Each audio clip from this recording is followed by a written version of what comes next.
The Hornets are officially on the clock at the number 2 position in the NBA draft after the lottery. The big question, who will they take, or will they trade the pick? We're going to set the table, get some opening arguments for all of these options. I've got David Walker with me. It's the Locked On Hornets podcast. Let's get it. We're Locked On Hornets, part of the Locked On Podcast Network.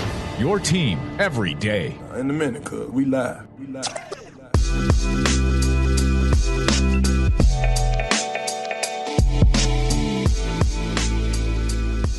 Welcome into the Locked On Hornets podcast. We are part of the Locked On Podcast Network, your team every day. Thanks so much for making Locked On Hornets your first listen every day. We are free and daily wherever you get podcasts, including on YouTube. I am not Walker Mail. I am Doug Branson. Walker is busy on the radio right now, breaking down the fact that the Hornets got the number 2 overall selection. Got a little bit lucky, not as lucky as I think a lot of fans wanted them to get, but they did get lucky. So make sure you pop over to WFNZ after you listen to this podcast.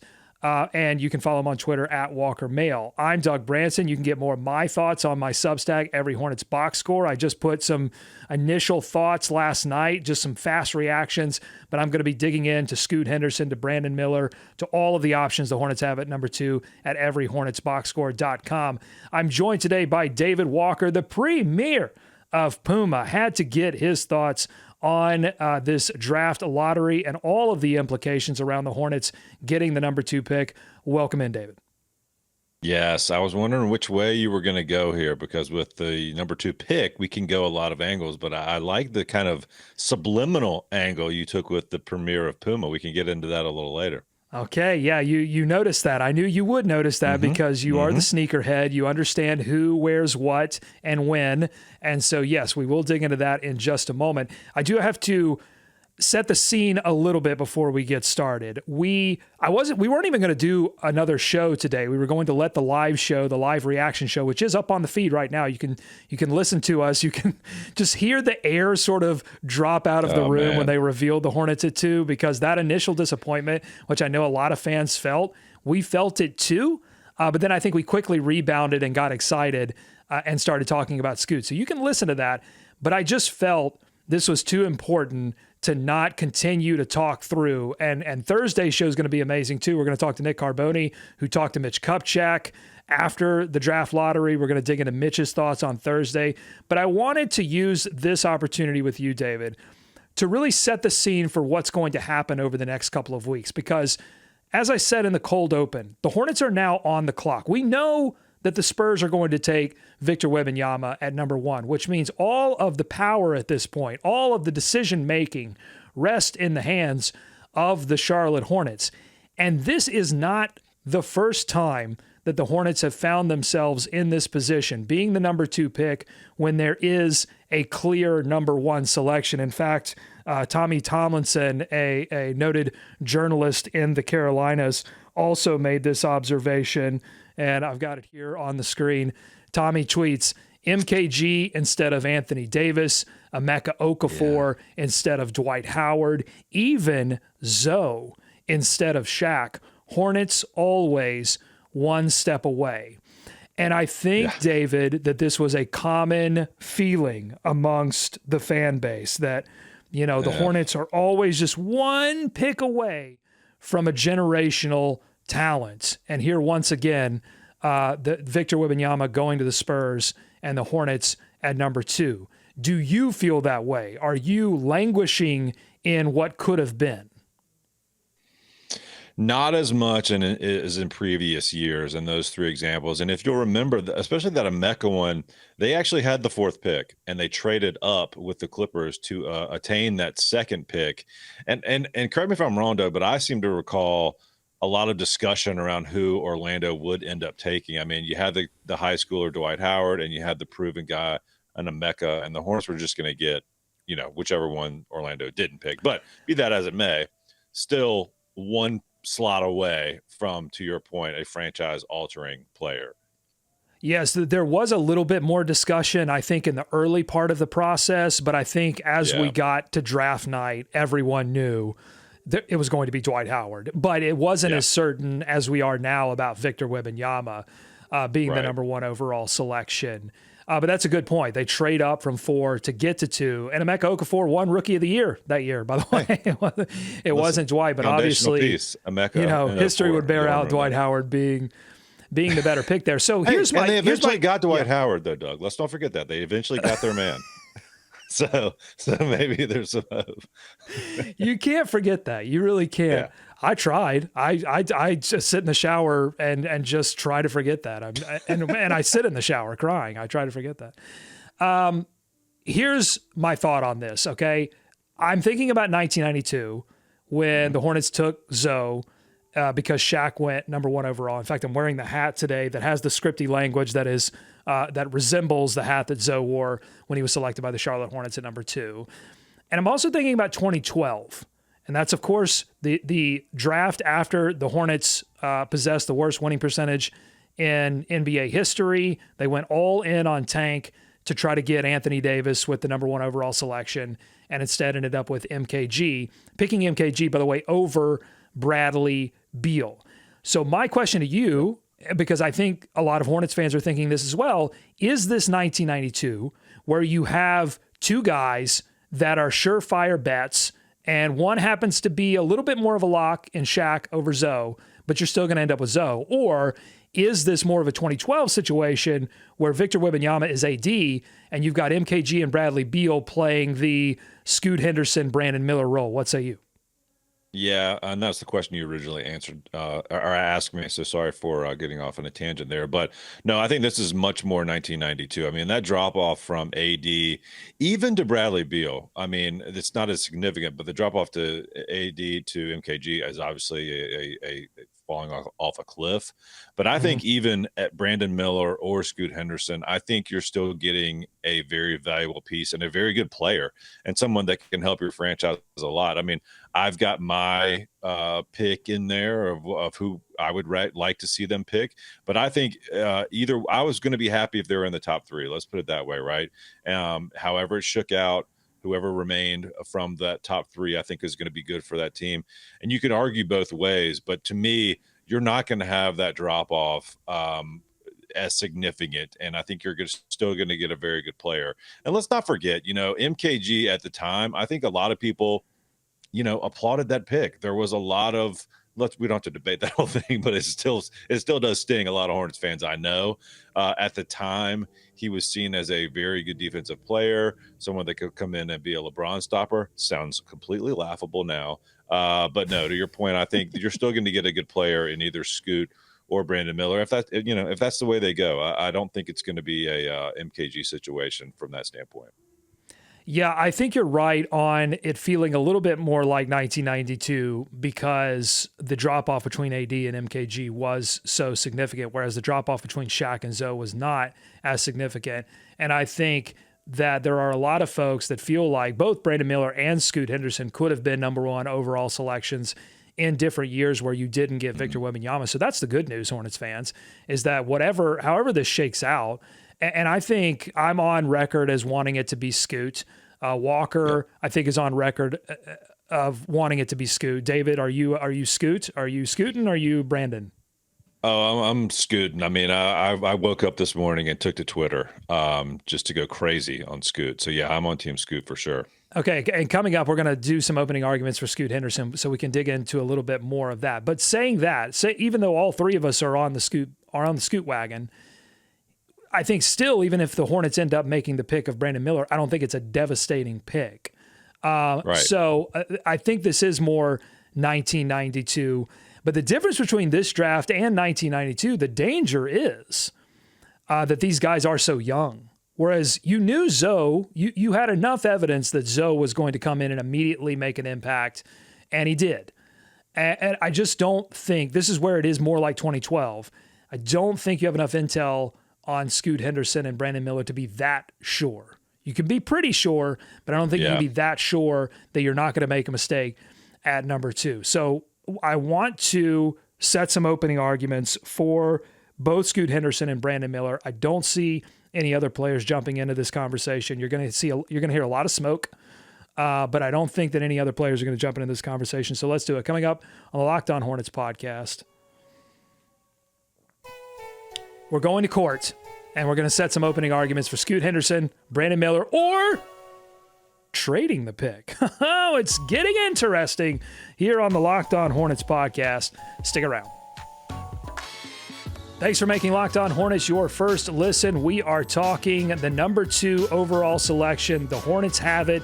Coming up later in the show, we're going to take you behind the scenes of the NBA draft lottery, courtesy of our guy, Jake Fisher from Yahoo Sports. We're going fishing, baby. We got a big one, and the big one is the number 2 overall selection. Is it going to be Scoot? Is it going to be Brandon Miller?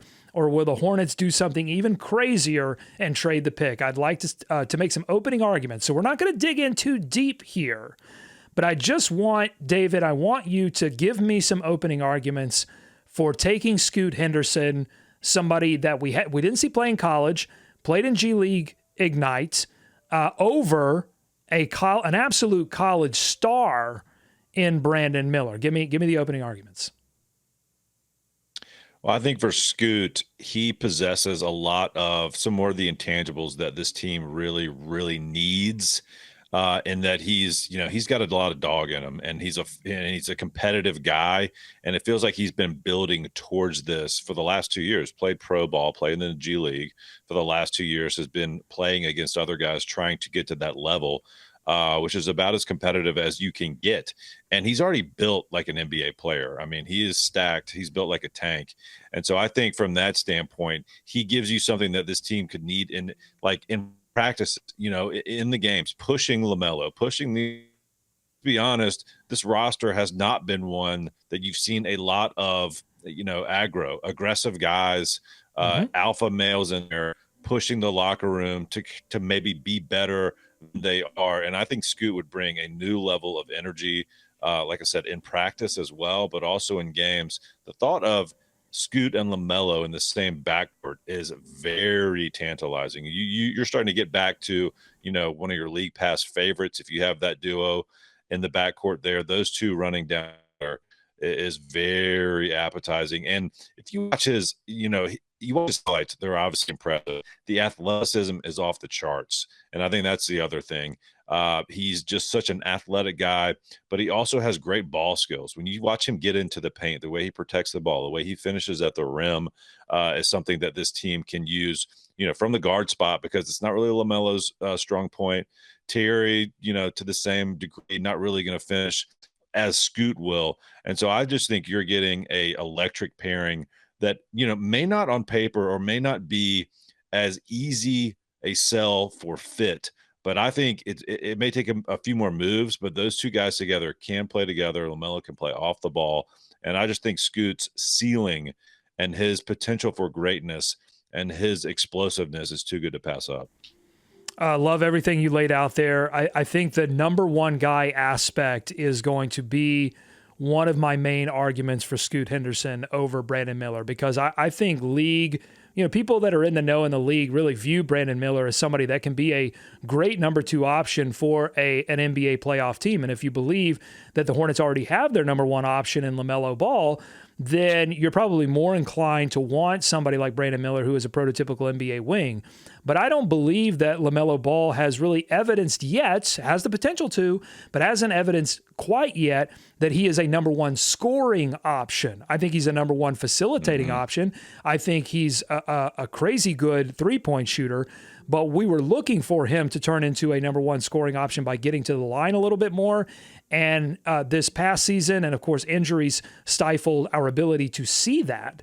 But I still have those questions. And so if you have a guy in Scoot Henderson who projects to be that number 1 scoring option in the mold of a Russell Westbrook or a John Wall or a Derrick Rose, that high-flying athlete, that excellent at-the-rim finisher who has the sneaky quick first step, he can shift gears. The thing that gets you to the free throw line is being able to stop, start. He does that in spades. And also his in and out dribble, he has elite skills, and that in and out dribble is devastating when you watch it on film. And I know the competition's going to be better when he steps into the NBA, but I think this is a guy that's willing to put in the work to be a superstar in this league. And I think the opening argument for him is going to be that he does have the physical tools, despite the fact that he's only 6'2". People are going to harp on that he's only 6'2". Yeah. And I think, yes, it presents some defensive challenges, but when you look, he's got the strength. His weight comes in at 195. He has the wingspan at 6'9" of somebody that is 2 to 6 inches taller. And if you look at his defensive tape, he has something that you can't teach, which is block timing. Like, he can block shots. Despite being 6'2", he can get up and block shots. He reminds you a lot of Dennis Smith Jr. And so here's where I want to take this opening argument. I had somebody on Twitter, Bryant on Twitter, shout out to you, ask Locked On Hornets, I can't remember which Twitter account, to basically make the case for Scoot if the Hornets retain DSJ. Like, what makes Scoot different than DSJ? And I would say youth, doesn't have the injury history, and is even more athletic, I think, than Dennis Smith Jr. at this point. Any other arguments that you would make? And the Hornets don't even know if they can keep DSJ. You can get Scoot Henderson, and it's going to cost you a lot less for the foreseeable future.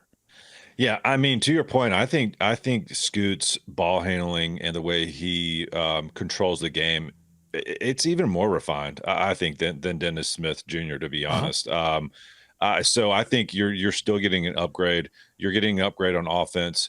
The defensive side, I would love to see Clifford or some NBA coaches work with Scoot and maybe develop that on the defensive end. I mean, because he's got the tools, he's got the body. His height is going to be a detriment to him at times, but he sure looks like he wants to be a great player. And I think LaMelo's in that same mindset. Like, these guys, that's all they want to do. Like, is play basketball. I think they would really rub off on each other well and be a good influence.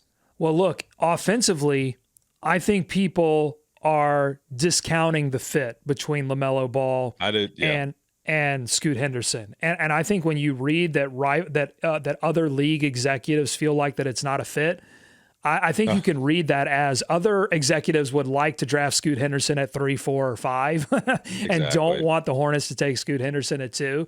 So, there's going to be a lot of that kind of stuff going on.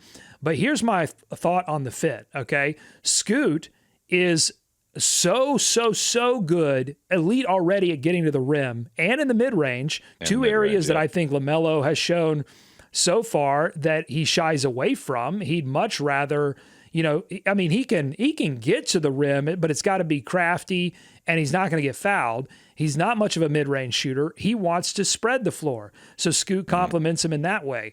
They're going to be killer in transition. I mean, can you imagine LaMelo baseball passing to Scoot Henderson? You're not going to be able to stop Scoot at that point. You're not going to be able to stop either one of them. Either one of them are fast breaks by themselves. So if you've got either one of them out there, if you got both of them out there, who are you going to stop? Who are you going to get in front of? And LaMelo can find him wherever he is. So if it's LaMelo running, he can find him. And Scoot has fantastic point guard skills, like way more so than Terry Rozier, if you want to get into that comp a little bit. I mean, he's going to be able to find guys too. So, and look, if Miles Bridges is running alongside them, whoever is running alongside them really is going to benefit. But that team on a fast break is going to be hell on wheels. And I think one of the more exciting duos in the league. And I like, to your point, like, anybody saying, because you're going to hear that, you're going to say, well, I don't know. I don't know if LaMelo wants to give up the ball. I don't know if LaMelo wants to play with another guy like that. I don't know if LaMelo would be willing to bring in some guy that's an ultra competitor like that into the locker room. That just doesn't track to me. That doesn't. I've watched him closely. I've listened to him at press conferences. I've watched him operate. He wants to win, and if they brought somebody that he felt like would make this team win, which I think he would feel that way about Scoot or Brandon Miller, I think he just wants his team to get better. And I don't think he has any of this idea of him having to be the number one option.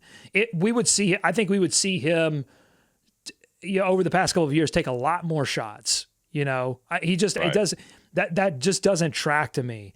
And it doesn't have to be a 1-2. It can be a 1 and 1A, much like, again, the comparison that a lot of people are making, Portland with Dame and CJ McCollum. But also, Doug, haven't we seen a quasi preview of LaMelo playing with a smaller stature combo guard, and Terry Rozier? I mean, they have played together. Now, Terry's not the point guard handler. He's more of a 100% scorer, right? Or looking to score more. But I mean, he's been in that role a little bit. They've been in the backcourt together some. And I just think you're getting more tools with Scoot. And also, you can't you can't discount or you can't ignore the injury history, right, on LaMelo. Like, God forbid he doesn't round out of this, doesn't come out of this chronic injury. You're kind of protecting yourself a little bit against that if you had Scoot in the backcourt there. So that's something else to think about. All good points. Let's make some opening arguments for Brandon Miller coming up next on the Locked On Hornets podcast.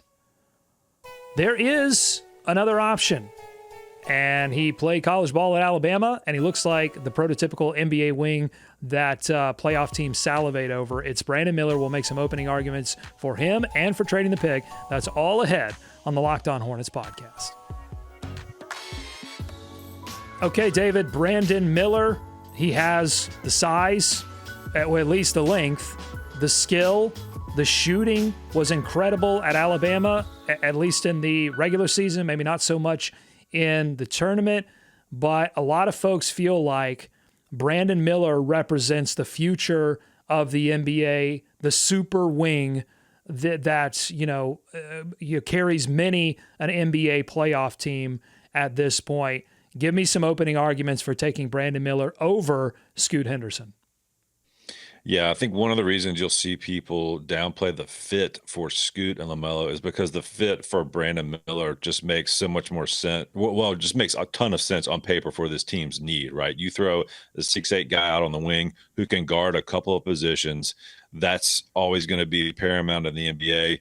A dead-eye shooter, a scorer, that's what they need. Check, check, check. So he checks a ton of boxes for this team. And if you look at the setup, if you have that wing spot taken care of, you got your point guard taken care of, you're pretty sure you got your 5-man and Mark Williams taken care of.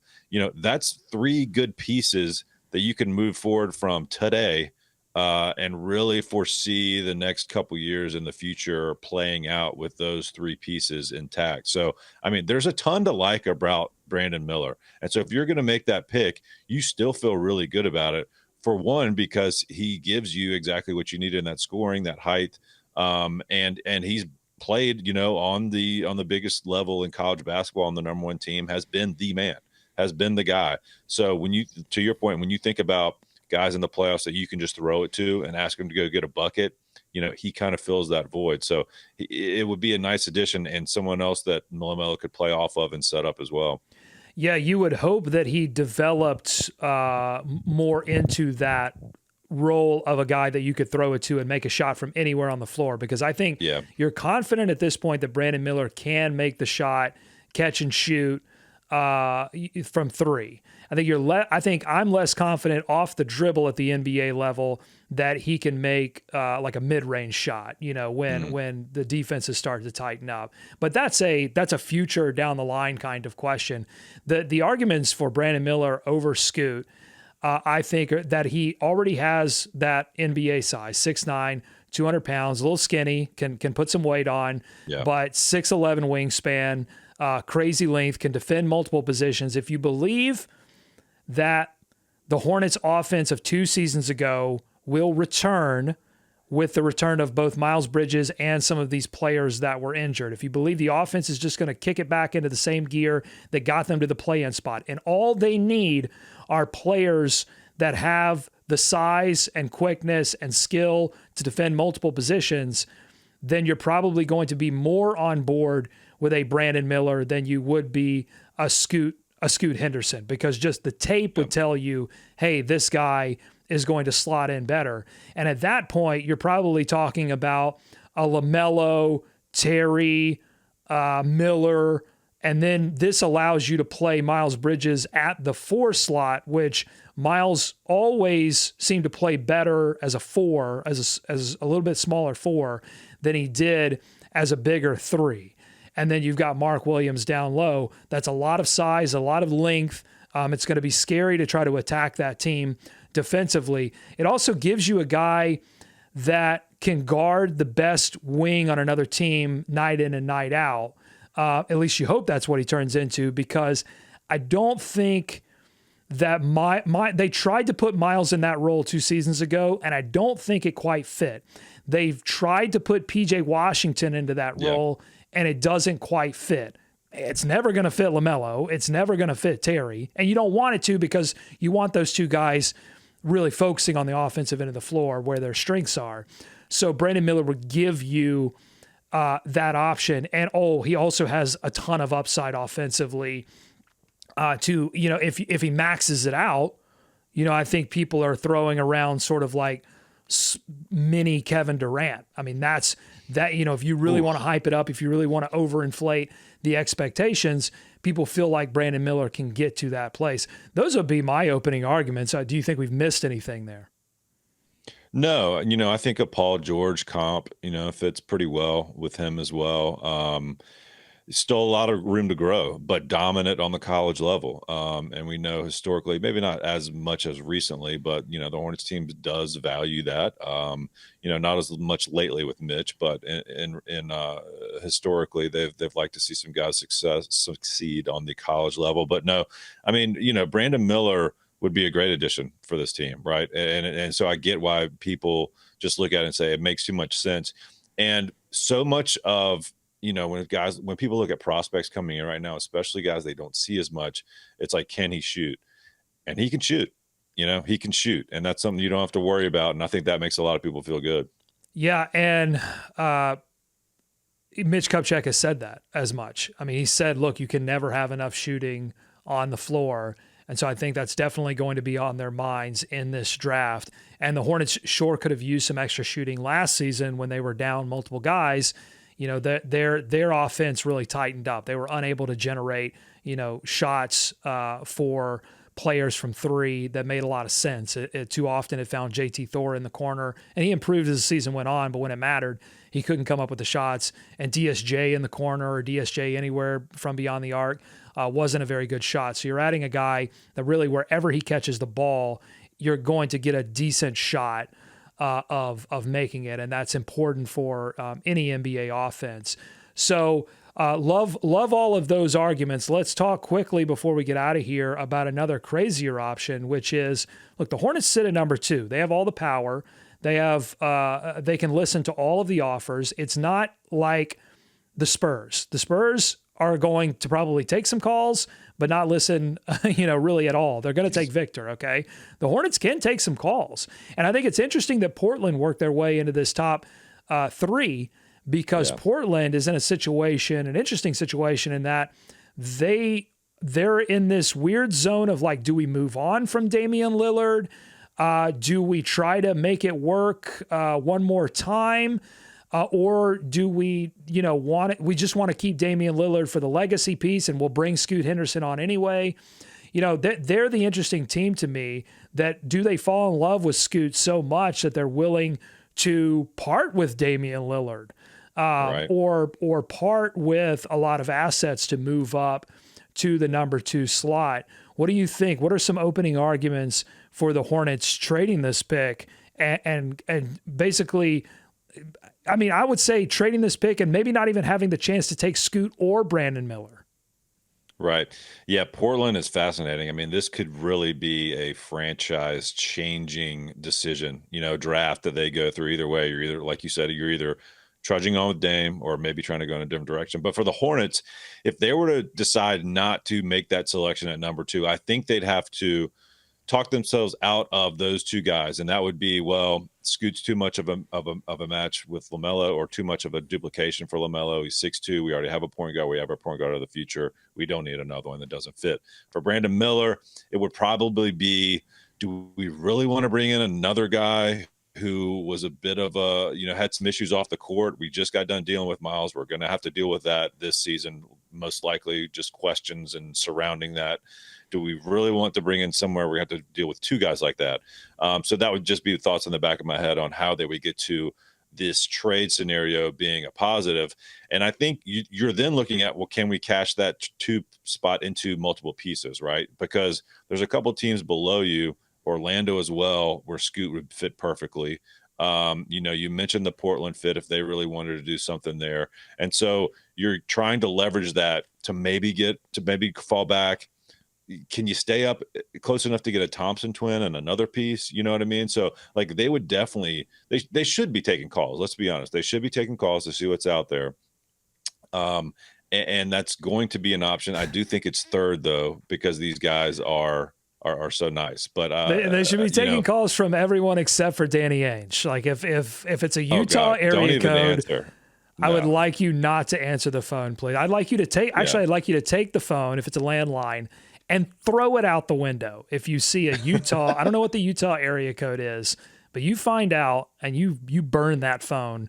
If you get a call from Danny Ainge. I don't want to hear about any Godfather offers, but here are my opening arguments for trading the pick. And I don't necessarily, we should have said this up front. This is not necessarily what we believe. This is we are setting the table here for folks that are thinking through all of these options. What would be the opening arguments? My opening arguments would be there are question marks around both Scoot Henderson and Brandon Miller, as we talked about in the opening segment. This is not 1992. You're not getting guys who have 3 or 4 years of college experience where you are sure that you are signing a guy that's going to come in and immediately have an impact and will be a franchise lock as a player. I mean, you weren't even sure then. Remember, the 3 pick in 1992 was, you remember? After Zoe? ACC? No idea. Big shot? Christian Laettner. I don't know. Christian Laettner. Hey, dream teamer. I mean, come on. Well, yeah, but, it was a little bit of a nightmare for the team that selected him with the 3rd overall pick. So, it wasn't even as sure then, but you're definitely not sure now. Like Scoot, Brandon, it's a bit of a crapshoot on how it's all going to turn out for these players. So that would be argument number one. Argument number two would be that, but in any draft, this would be the one to trade back because there is some depth. So if you can add some assets and pick up a good player, then, I think there's an argument for that. The third and final opening argument, David, and this would be from a fan perspective, do you trust this front office to make the right call at number 2? Because the record for the ownership in Michael Jordan and the draft is not very good at all. When you pull the lens back, when you zoom out and look at all of the draft disasters, including 2012, when they took MKG over Bradley Beal in a pick that a lot of people viewed as like, oh, they were picking for need, which is like, why do you won 7 games. Why are you picking for need? Why aren't you just immediately taking the best player available? And I think some people, I won't say everyone, thought that Bradley Beal was definitely the best player available. So do you trust this franchise? Mitch Kupchak, while he's made some selections in the second round that have turned out to be really good, the record is mixed on that as well. They made the right call in taking LaMelo Ball, number 3 overall. They didn't overthink that, but LaMelo Ball fell to them in that position. Golden State overthought that pick a little bit and went James Wiseman forfeit. They went forfeit exactly at number 2. Okay, so that you can. The Warriors did. Yeah, the Warriors did. That's what yeah. I'm just saying the Warriors did. Like they had They could afford to. They could do anything. Yeah, the Hornets can't afford to do that. You can't afford to when you haven't won a playoff series in 3 presidential administrations. Okay, you got to go back to Bush 2 to find a Hornets playoff series win. You can't afford to draft for fit at this point. So, do you trust this organization? Because it's mixed. They traded SGA, who is now an all-NBA level talent, for Miles Bridges, who is not even a part of this team yet and may never be a part of this team again. We don't know. They traded the pick that was Jalen Duren. We'll have to figure out what that all means. They hit on Mark Williams, I think, for sure. Drafted James Bouknight and Kai Jones in the first round, traded up for Kai Jones, who is a project, James Bouknight, that's a big swing and a miss. So it's mixed. Do you trust this organization to make the right call here at number 2? That would be a reason why you may want to say, hey, Mitch, why don't you just, if MJ's really serious about selling, why don't you trade this pick and accumulate some assets for the future? That would be, I think, a good argument for trading the pick. Yeah, I mean, I'll give him. I would say the Miles SGA thing. It worked out on court, right? I mean, that ended up working out for them with the Miles selection. The Bouknight thing was a clear swing and a miss. That coupled with the Kai makes that hurt a little bit more, although, we'll see what happens with the rest of Kai's development. They did hit on Mark Williams.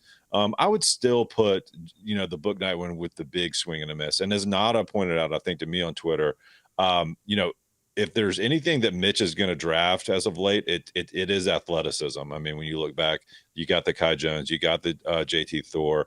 So he is looking to still add those athletic guys. Both these guys are athletic, but I mean, I think Scoot is on a different level. And so I do still have trust in Mitch. I do still have faith that they still need to add talent above all else.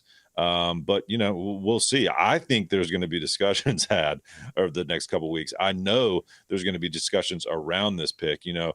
Most mock drafts I've seen as of coming out of last night have them taking Brandon Miller. So, we'll see what happens. But for right now, I feel good about it.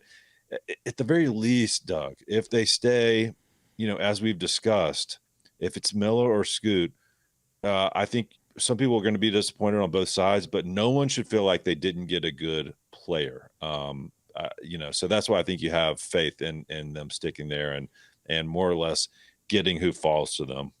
Yeah, the Hornets, of course, would love to be number 1, but being number 2 in this draft is not a bad thing at all. Options abound, and over the next few weeks, we are going to go in depth on all of those options. We're going to learn so much more about Scoot Henderson, Brandon Miller, and any kind of Godfather offers that come their way. Hopefully not from Danny Ainge. Thank you to David for joining me. Oh my God! Yeah, do not answer Pat's call. Yeah, please just. I don't know what you can do to the phone. Lock it away. It's going to be radioactive at that point. Don't even worry about that phone. Put it in a steel vault. And then put that steel vault into the ocean.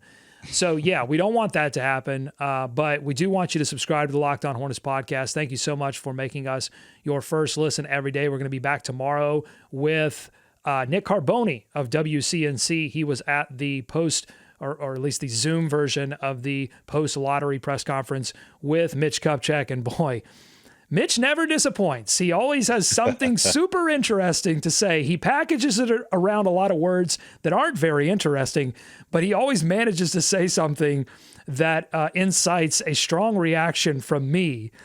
So we will play that clip tomorrow because Nick asked the question that got the clip that is enraging me a little bit.